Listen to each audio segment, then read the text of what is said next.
दोस्तों आज इस वीडियो में हम 3 स्मॉल कैप म्यूचुअल फंड्स की आपस में कंपैरिजन देखेंगे और एक अच्छा small cap fund find out करेंगे जिसके रिटर्न अच्छे हो और ज्यादा वॉलेटाइल भी ना हो। तो जो 3 स्मॉल कैप फंड्स हमने लिए हैं वो है Nippon India small cap fund, Edelweiss small cap fund और कोटक स्मॉल कैप फंड।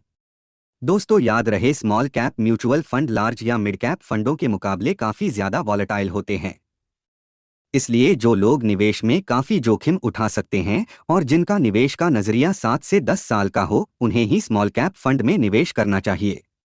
तो आगे बढ़ते हैं और इन तीनों फंड्स के फंड साइज, पास्ट रिटर्न्स और बाकी के फैक्टर्स भी देख लेते हैं।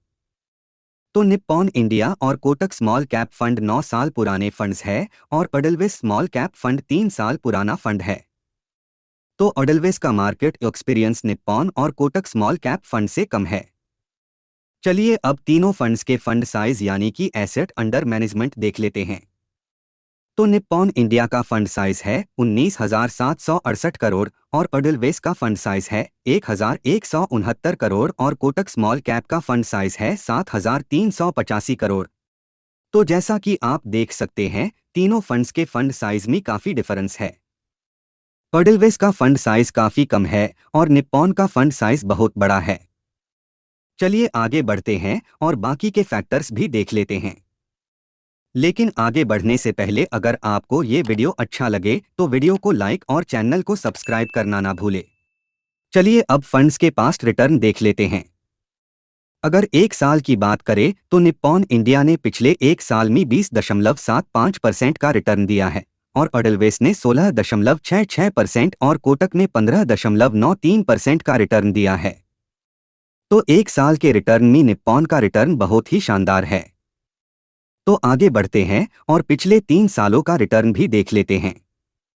तो निप्पॉन इंडिया ने पिछले 3 सालों में 26.76% का रिटर्न दिया है और एडलवेस ने 27.93% और कोटक ने पिछले 3 सालों में 30.57% का रिटर्न दिया है। तो 3 सालों के रिटर्न में कोटक स्मॉल कैप का परफॉर्मेंस काफी बेहतर है। और अगर पिछले 5 सालों के रिटर्न की और देखें तो निप्पॉन इंडिया का पिछले 5 सालों का रिटर्न है 18.16% और एडलवेस 3 साल पुराना फंड है, इसीलिए उसका 5 सालों का डेटा अवेलेबल नहीं है। और कोटक स्मॉल कैप का पिछले 5 सालों का रिटर्न है 17.74%। तो दोस्तों पास्ट रिटर्न डेटा एनालिसिस करते हुए निप्पॉन और कोटक स्मॉल कैप फंड अच्छा परफॉर्म कर रहे हैं। चलिए अब मार्केट कैप वाइज एलोकेशन भी देख लेते हैं। तो निप्पॉन इंडिया का इक्विटी इन्वेस्टमेंट 97.35% है, जिसमें से लार्ज कैप में 11.75%, मिड कैप में 40.09% और स्मॉल कैप में 45.51% इन्वेस्टमेंट है। और वही एडलवेस का ड्यूट इन्वेस्टमेंट 3.9% और इक्विटी निवेश 96.99% है, जिसमें से लार्ज कैप में 5.05%, मिड कैप में 55.87% और स्मॉल कैप में 36.07% इन्वेस्टमेंट है। और कोटक स्मॉल कैप फंड का इक्विटी इन्वेस्टमेंट 95.49% है, जिसमें से लार्ज कैप में 2.79%, मिड कैप में 58.23% और स्मॉल कैप में 34.38% इन्वेस्टमेंट है। आगे बढ़ते हैं और फंड के बाकी के फैक्टर्स भी देख लेते हैं। अगर फंड का बीटा देखें तो निप्पॉन का बीटा है 0.92, एडलवेस का बीटा है 0.82 और कोटक स्मॉल कैप का बीटा है 0.88। तो दोस्तों तीनों फंड्स के बीटा में ज्यादा अंतर देखने को नहीं मिल रहा है। चलिए अल्फा की और देखें तो निप्पॉन इंडिया का अल्फा है 8.31 और एडलवेस का अल्फा है 10.36 और कोटक स्मॉल कैप का अल्फा है 12.05।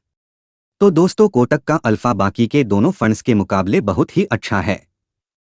दोस्तों जब आप किसी म्यूचुअल फंड में निवेश करते हो तो आप देखते हो कि उसके 1 साल या 5 साल के रिटर्न कैसे हैं, फंड का एक्सपेंस रेशियो कैसा है, फंड की होल्डिंग्स क्या है। लेकिन क्या आपने ध्यान दिया है कि जिस स्कीम में आप निवेश कर रहे हो उस पोर्टफोलियो को कितने समय बाद रिप्लेस किया गया है। किसी भी फंड का पोर्टफोलियो एक समान नहीं होता, वो बदलता रहता है। टर्नओवर रेशियो आपको ये बताता है कि पिछले एक साल में म्यूचुअल फंड का पोर्टफोलियो कितना बदला है।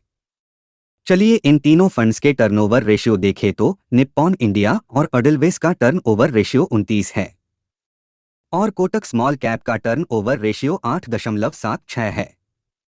अगर प्राइस टू अर्निंग रेशियो देखें तो निप्पॉन का पीई रेशियो है 24.72 और एडलवेस का पीई रेशियो है 27.95 और कोटक स्मॉल कैप का पीई रेशियो है 31.17। चलिए अब एक्सपेंस रेशियो और एग्जिट लोड भी देख लेते हैं। अगर एक्सपेंस रेशियो देखें तो निप्पॉन का एक्सपेंस रेशियो है 1.02% और एडलवेस का एक्सपेंस रेशियो है 0.57% और कोटक का एक्सपेंस रेशियो है 0.49%। तो दोस्तों फंड साइज के हिसाब से कोटक स्मॉल कैप का एक्सपेंस रेशियो काफ़ी अच्छा है। अगर एग्जिट लोड देखें तो निप्पॉन का एग्जिट लोड 1% है अगर आपने एक महीने के अंदर रिडीम किया तो, और एडलवेस का एग्जिट लोड भी 1% है अगर आपने एक साल के अंदर रिडीम किया तो, और कोटक स्मॉल कैप फंड का एग्जिट लोड भी 1% है अगर इन्वेस्टमेंट का 10% एक साल के अंदर रिडीम किया तो। और तीनों फंड्स का benchmark index Nifty small cap 250 है।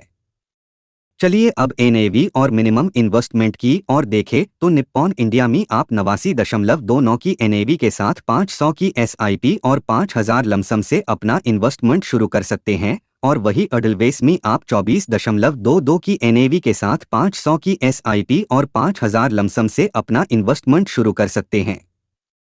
और कोटक स्मॉल कैप फंड में आप 175.2 की एनएवी के साथ 1000 की एसआईपी और 5000 लमसम से अपना इन्वेस्टमेंट शुरू कर सकते हैं।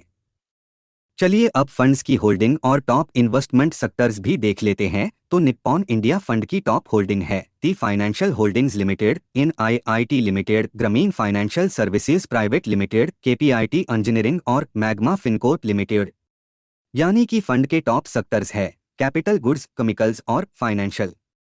और वही एडलवेस की टॉप होल्डिंग्स है JB Chemicals and Pharmaceuticals, Chambal Fertilisers and Chemicals, Persistent Systems, Max Health Care Institute और Cholamandalam Investment and Finance Limited. यानी कि एडलवेस की ज्यादातर होल्डिंग कैपिटल गुड्स, फाइनेंशियल और सर्विसेज में है। और कोटक स्मॉल कैप की होल्डिंग देखें तो वो है Century Plyboards India, Sheela Foam, Carborundum Universal, Amber Enterprises India और गैलेक्सी सर्फैक्टेंट्स लिमिटेड। यानी कि फंड की ज्यादातर होल्डिंग है मटेरियल्स, कॉन्ज्यूमर डिस्क्रिशनरी और केमिकल्स के सेक्टर्स में। चलिए अब तीनों फंड्स के एसआईपी रिटर्न की ओर देखते हैं। हम यहाँ पे 5000 पर मंथ की एसआईपी का पिछले 3 सालों का रिटर्न देखेंगे तो तीनों ही फंड में आपका इन्वेस्टमेंट 1,80,000 का हो जाता, और निप्पॉन इंडिया स्मॉल कैप में आपको करीब 1,30,000 का प्रॉफिट मिलता और आपके इन्वेस्टमेंट की करंट वैल्यू 3,11,000 के करीब हो जाती, और वही एडलवेस फंड में आपको 1,23,000 का प्रॉफिट मिलता और आपके रिटर्न की वैल्यू 3,03,000 के करीब हो जाती, और वही कोटक स्मॉल कैप में आपको 1,33,000 का प्रॉफिट मिलता और जिसकी करंट वैल्यू 3,13,000 के करीब हो जाती। दोस्तों आप देख सकते हैं कि निप्पॉन और कोटक स्मॉल कैप फंड में आपको एक जैसे ही रिटर्न मिल रहे हैं।